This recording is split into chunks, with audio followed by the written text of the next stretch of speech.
So this morning we've woken up to this beautiful day. It's really lovely, and we are just about to head out and get a bus ticket to go back to northern Macedonia, to Skopje, and from there we will go to the airport, jump on a plane and fly to Belgrade. That is the quicker and better option than spending all day on a bus. So the bus station is basically just over there. It's only about a k&a-half walk, and we're going to head there this morning and get us a bus ticket. It's probably only going to be about between $8 and $10 to get us a ticket to go from here back to Macedonia, which is around a 2-hour drive. This is where we arrived last night, building number 5. It's actually a lot bigger than we thought. Last night it was dark when we arrived though, obviously because we'd been deported from Serbia. Been into the bakery here. Honestly, it's the bakery here, the food is so cheap. I don't know, I just bought like 3 muffins, croissant, apple turnover, 4 sausage rolls, a croissant, pretzel, a whole heap of stuff. It's like $3.20 or something. Like this sort of booty at a bakery in New Zealand would be over $20. Easy. I think Danielle's up there somewhere. The thing though, our real intention for this in almost 2 weeks that we're coming through the Balkans, probably about 10 or 12 days I think, the main intention was that we would bus all the way from Sofia, Bulgaria, into northern Macedonia, into Kosovo, into Serbia, and out to Bosnia Herzegovina. And so when you travel on buses, you can travel a lot differently to planes. And so our systems, we've had to change them completely for this blimmin' injection of a plane ride, which is, you know, your liquids, your weight, you've got to be under 23 kilos. Whereas when we're going on buses and stuff, you don't have any worries about that. You just, if it fits, it's in. And so yeah, we've had to readjust things for this one plane ride later this afternoon. Okay, we're in a taxi. I'm going to put the phone number and the contact details for this taxi because we've used the same company a few times. The benefits are they have WhatsApp contacts. So for us, we can't ring, make phone calls like normal. Send a WhatsApp message. They will be there, and that's the key thing, because you get a bit nervous with taxis when you want to book one. You want to know that they're coming. So here in Kosovo, they don't use Uber or any other apps like that. So it's contact the taxi company and fingers crossed they'll come. These guys will always come. So I'm going to put the number here. I highly recommend you use them. They won't rip you off, and they will go the extra mile. So yesterday we had some trouble. Our taxi driver was amazing and helped us get to where we needed to be. So highly recommend these guys.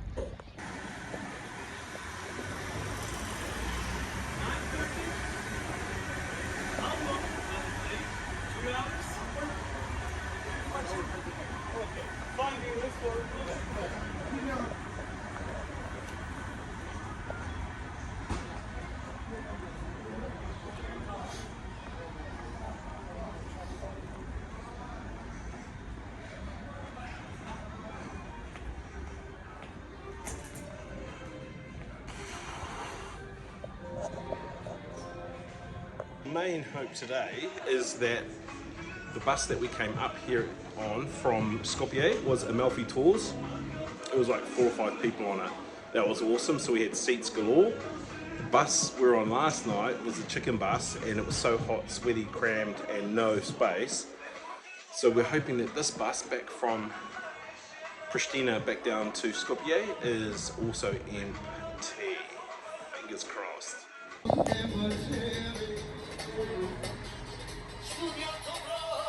The bus stop here at Pristina is pretty good.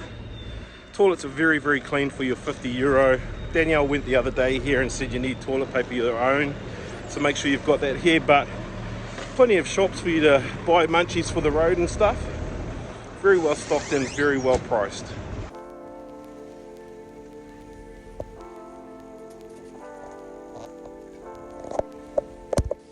Have to say, pretty uneventful trip back to Skopje. We've been on this road before. It's beautiful country, the roads are great, no drama, comfortable ride.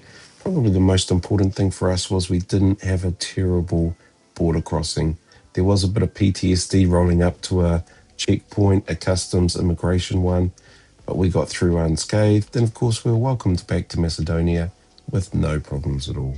They say another Uber, taxi, another country, but here we are in country number 29 again. Alright, thank you. So, From New Zealand? New Zealand, yeah.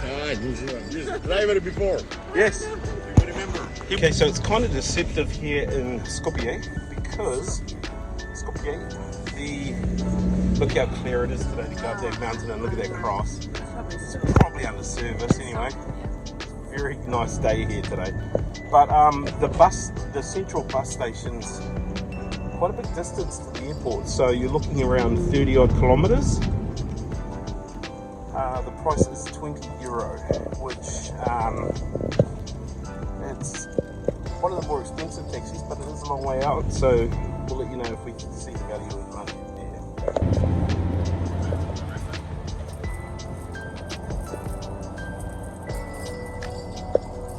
And sort of talking about this portion of our trip as one that is like playing snakes and ladders. We're going really nicely, country 31, into Serbia we go.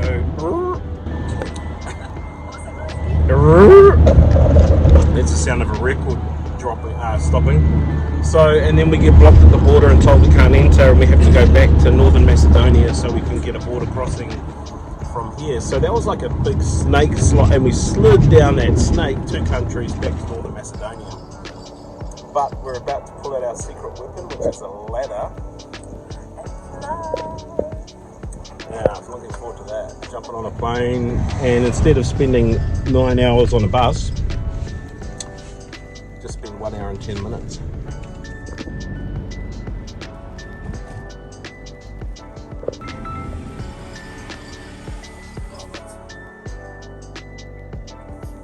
On the plane again. So back to our metaphor. When the world gives you snakes, find your ladders. So this is a ladder for us. This will push us back up the 2 countries. We'll fly over Kosovo and then land in Belgrade, Serbia. Takes care of our border issues. So And we'll be at 32. back at 31. Oh, Back up to 31 on the ladder.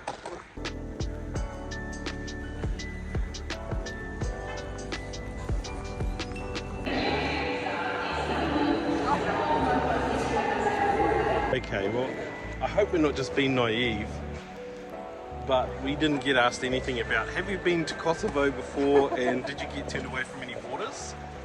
So we've done a little bit of research. We can't see specifically that if you go, well, what we see is you have to go to North Macedonia before you can cross the border into Serbia. So if that's by land, surely that's by air. Surely we're not going to get arrested in Belgrade when we land. No, I do not think so. Otherwise, she would have told us that. She would have said, yeah, you can't fly to there. Mind you, the bus driver never said a word either. Just walked us into the valley of the shadow of death. That was weird. You'd think. We've just had the craziest time coming through passport control and then security. We've never arrived and had no one there. This is the quietest airport we've ever visited. Like straight to the front of the line on the customs. No one behind us, no one in front of us. Same with security. Nobody flies around here. Well, nobody flies today.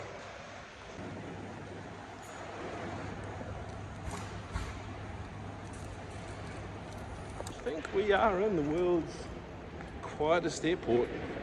It's kind of developing looking thing. What I'd say is if you are ever in the Skopje airport and you're wondering whether you should buy something to eat landside or airside, definitely get it before you come through security and customs, because over here they're a bit of a rip-off. Danielle got ripped, I reckon. Anyway, here we are. We fly in about 45 minutes. So on the snakes and ladders stakes, we go from 31 countries back to 29, snake. So we slide down the snake back 2 countries. But we get on the plane and we go back up to country 31.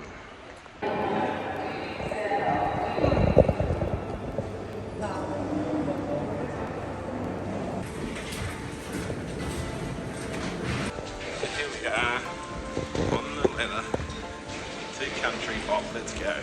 Okay, this is our first time flying Serbia in the air. We told the girl at check-in it was our very first time ever. She said, oh, how do you find it? We're like, check-in's okay. But here we are. Well, so far so good. We're very up the front. And we also have space seat between us, so that's a win-win.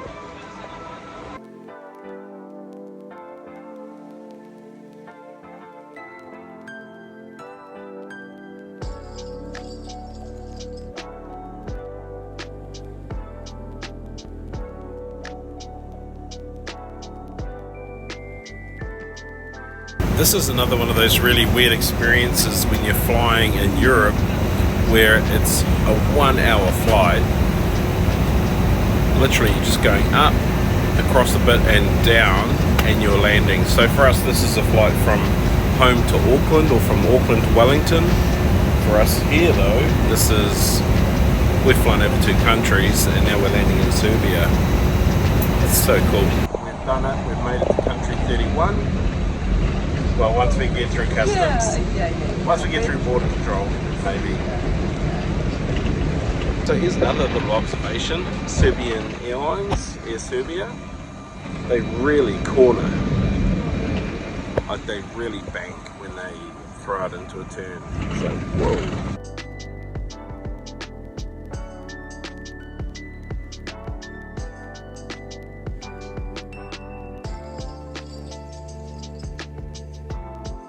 Okay, you jump off the plane, you grab your bags, you walk out, you talk to a taxi guy, he offers us to take you into the city for around €47. It is a long way, it's probably a 25-minute drive.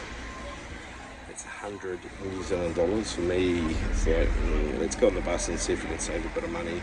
So we're on our first bus. This is going to cost us 6 New Zealand dollars, so it's about €3, and we'll see where we end up.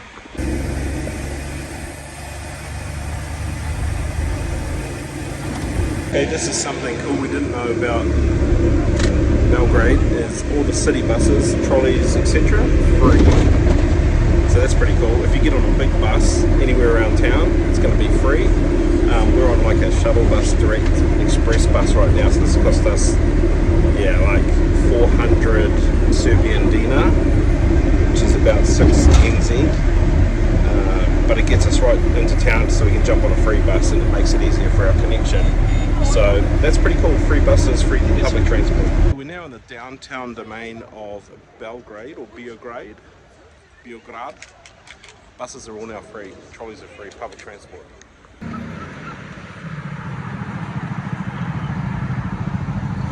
Okay, well, we're not in Honiara now, Dr. Ropata. This is a huge city, guys. This place is massive. And at night, all lit up, you can already tell it's a beautiful city. Just coming in on the bus through the high-rise area across the river, all the lit up buildings, looks awesome.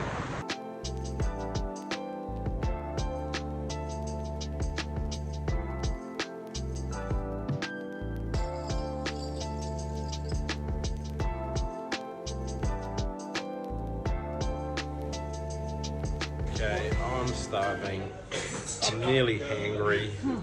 We were walking to a place suggested to us by our host and we've decided to just stop because I couldn't keep walking without food. Ordered the lamb stew and they've got 2 types of bread. One I think is just like a normal loaf, but the other one, wait and see what that is. And Trevor has ordered the biggest awareness niche on the menu, with fries of course, because he loves his fries.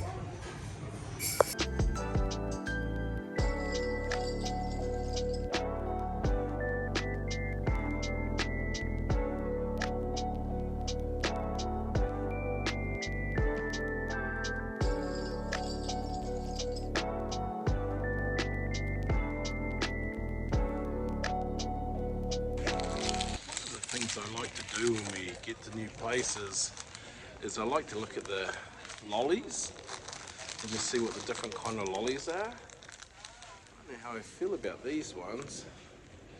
Is that allowed? We've been out for dinner We've been back to the flat. We've had a bit of a rest. I watched some UFC, but we just want to see a bit of Belgrade by night. Clarification, Trevor wants to see Belgrade by night, and Danielle's suffering him. We're right in the hotbed of activity for Belgrade's downtown, old downtown. We've got St. Michael's Cathedral just there. Across the way over here behind me we've got the Fort of Belgrade. But you can tell we're in Old Town just by nature of the roads and the footpaths that we're walking on. You'll break an ankle, trust me.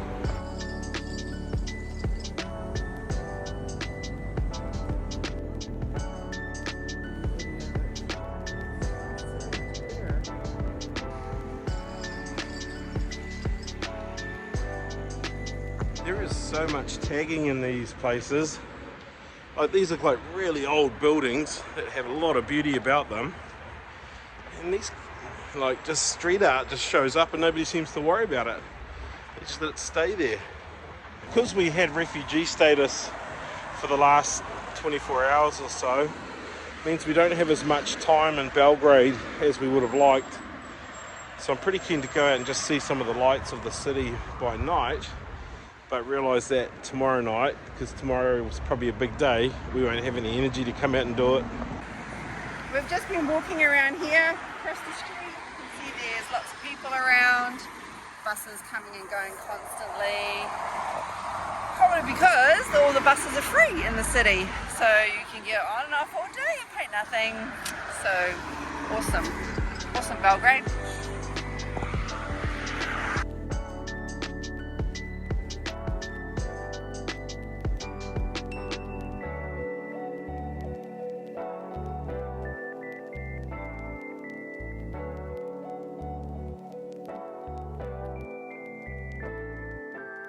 Every city is pretty at night time, but this is worth a wander around at night.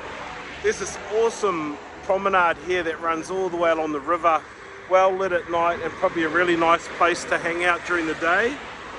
But yeah, you can get the vibe of a city just by the lights, and Belgrade is humming.